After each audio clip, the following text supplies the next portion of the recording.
የካምፓስ ህይወት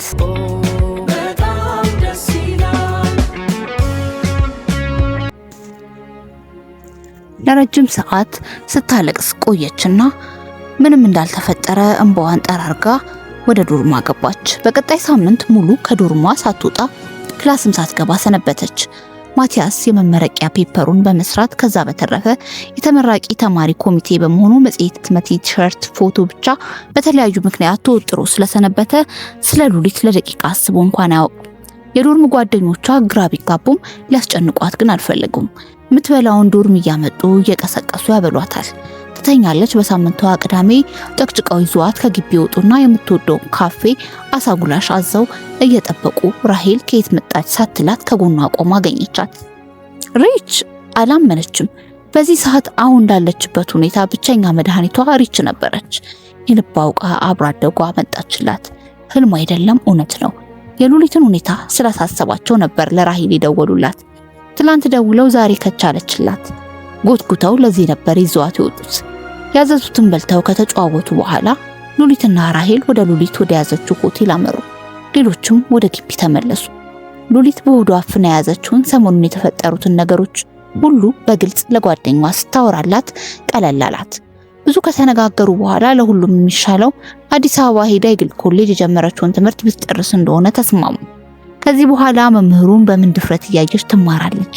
ከዛ በላይ በየቀኑ ማቲያስን ማየት ህመሟን ማባባስ መሆኑን ተማመኑ። ሉሊት በዚህ ሰዓት ከጎንሽ ካልሆንኩ እህትነቴ ምኑ ላይ ነው? ያኔ ምን ቢያልሽኝ እንጂ እኔ ለተውሽ አላሰብኩም ነበር አለቻት። ሉሊት ከሐዘንና ከመከፋት ሳምንት በኋላ ዛሬ ፈገግ አለች። ሰኞ ቀን ወደ ግቢ በመሄድ ዊዝድሮ በመሙላት ዶክመንቶቿንና እቃዎቿን ሰብስባ ጓደኞቿን ተሰናብታ ከግቢ ወጣች።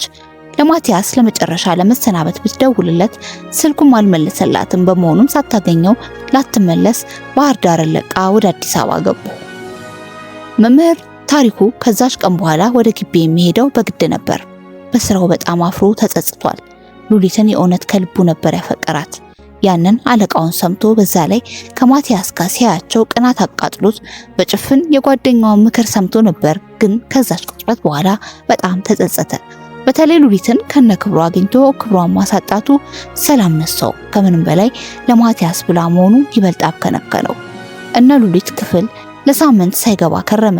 ከዛ በላይ ክፍል አለመግባት ግን አልቻለም። በመሆኑም እንዴትም ራሱን አደፋፍሮ ወደ ክፍል ገባ። ሉሊት የለችም።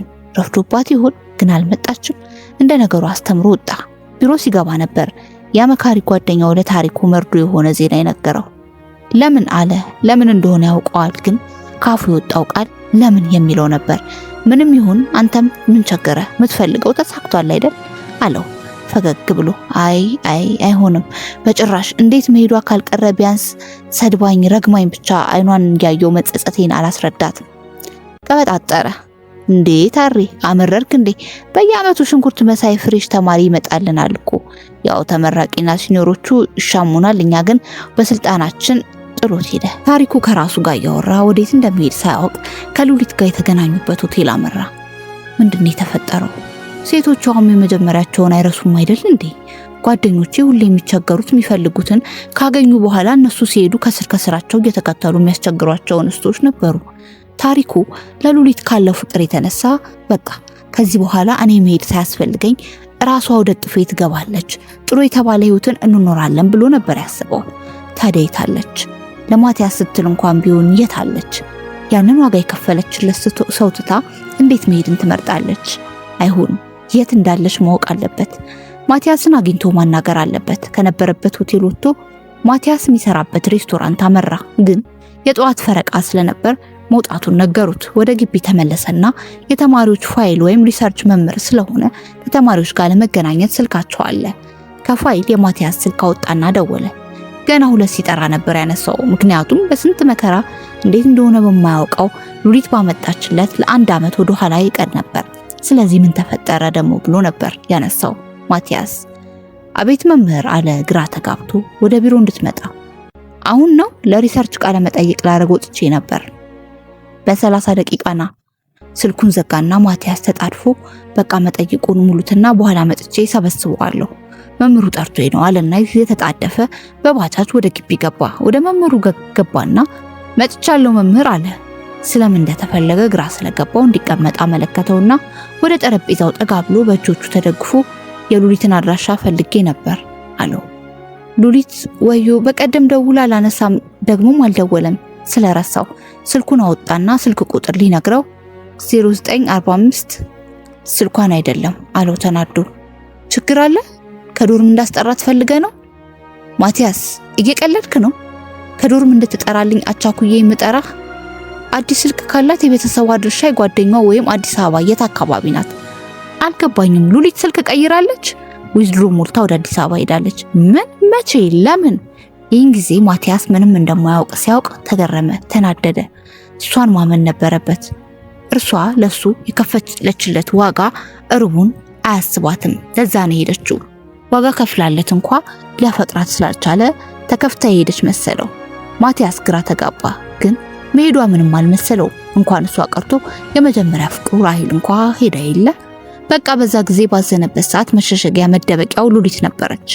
በራሄል እንዳይጎዳ ታስቀው ታዝናናው የነበረችው ማስረሻው ነበረች። ከዛ በላይ ከመምህሩ ተጣልቶ በተከፋ ሰዓት የምታረጋጋውም እርሷ ነበረች።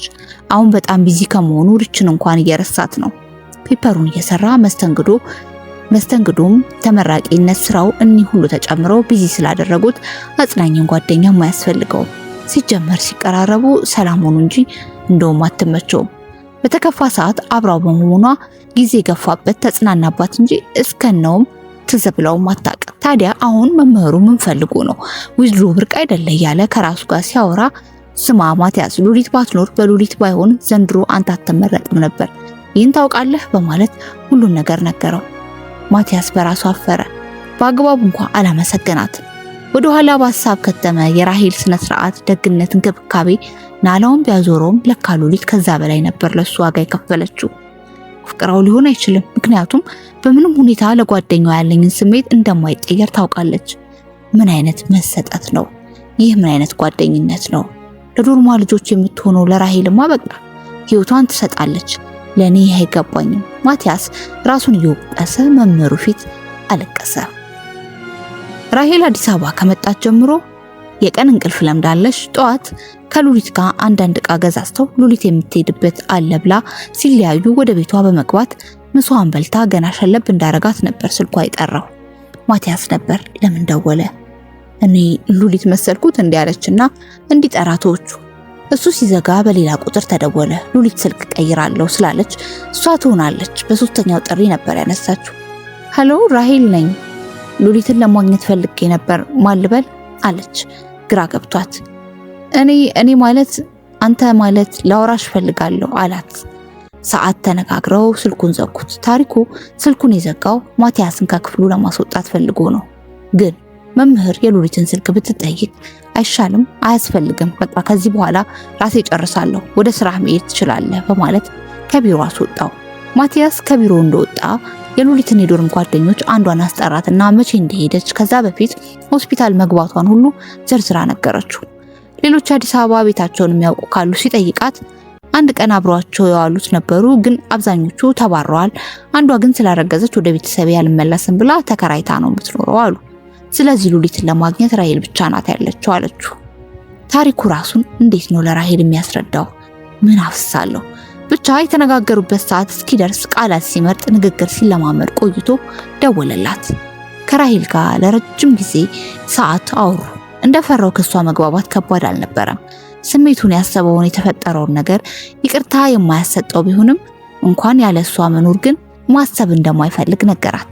ቢያንስ ክፍል ስትገባ ስትወጣ አያታለሁ፣ በአሳይመንት ሰበብ አውራታለሁ፣ ቁጣዋን ንዴቷ ሁሉ ደስ ይለኛል፣ እሷን አለማየት ግን ከባድ ነው አላት። ታውቃለህ ታሪኩ ሉሊት እንደኔ አይደለችም። ሁሌ ለጓደኝነት መስመር አብጅለት ስላት መስመር ካለ ጓደኝነት የለም ትላለች። መሳቅ፣ መጫወት፣ መቅበጧን እያዩ የማይሆን ግምት ይሰጧታል ስትለው ልክ እንደኔ ነዋ አለ ካፏ ነጥቆ። ለማቲ የምትሰጠው ቀረቤታ፣ እንክብካቤ በሱ ዘንድ መቀየሩን ያወቀችው አቀራረቤ እንዳትስተካከል የነገረችኝ እሷ ነች። መጀመሪያ ከሱ ፍቅር የያዛት መስሎኝ ነበር፣ ግን አይደለም። ምናልባት እስካሁን ከገጠሙን ወንዶች ሁሉ እሷን ለፍቅር ያልቀረባት የጓደኛዋ አፍቃሪ ስለሆነ ከኔ ያለመኖር ምርጥ ጓደኛዋ ያረጋት መስሏት ነው። ሉሊት ለራሷ ለማንም ትሆናለች ያንን ያክል ክብሯን እስከመስጠት። አዎ ድጋሚ ቢፈጠር ደግማ ታደርገዋለች። ግን ደግሞ ከቆረጠች አበቃ፣ ተመልሳ ዞር አላታይ ትሄዳለች። እናም ይህ ነገሯ ይከብዳል አለችው። ስለሌላም ነገሮች ረዘም ያለ ሰዓት ሲያወሩ ቆዩ። ምን ነው ቀደም ብዬ ባወቅኩ እሷን ከሐዘን አንተንም ከጸጸት ታደጋችሁ ነበር አለችው። እውነቷን ነው። አሁን ግን ሉሊት ጊዜ ያስፈልጋታል። ጊዜ ራሷን የምታረጋጋት ጊዜ፣ የጽሞና ጊዜ፣ ወደ ትምህርት ገበታዋ የመለማመጃ ጊዜና ራሷ ራሄል ታስተዋውቃለች። ስልኩን አውጣለሁ አለቻት እንጂ እንደማታወጣ ግልጽ ነው። ለሱም ጊዜ ትሻለች። ሉሊት ወደ ጊዮርጊስ ቤተክርስቲያን ነበር ሄደችው። ጭር ብሏል። ከጥግ ሄደችና ተንበረከከች። ምንም ቃል ካንደበቷ አልወጣ። ስቅስቅ ብላ አለቀሰች። ሰው እንዴት የጥቅም ጓደኛ ይሆናል? መቼም የማታጣው ሁሌም አብራት የሚሆን የሚያማክራት የምታማክረው መስሏት ነበር። በአንድ ነገር ተጽናናች። እንደሱ አይነት ጓደኛ እሱን ያጎድለዋል እንጂ እርሷ ደህና ነች። ክብሯ ባይኖር ደህና ነች። ትምህርቷን ጥላ ብትመጣም እዚህ ጀምራለች። ስለዚህ ደህና ነች።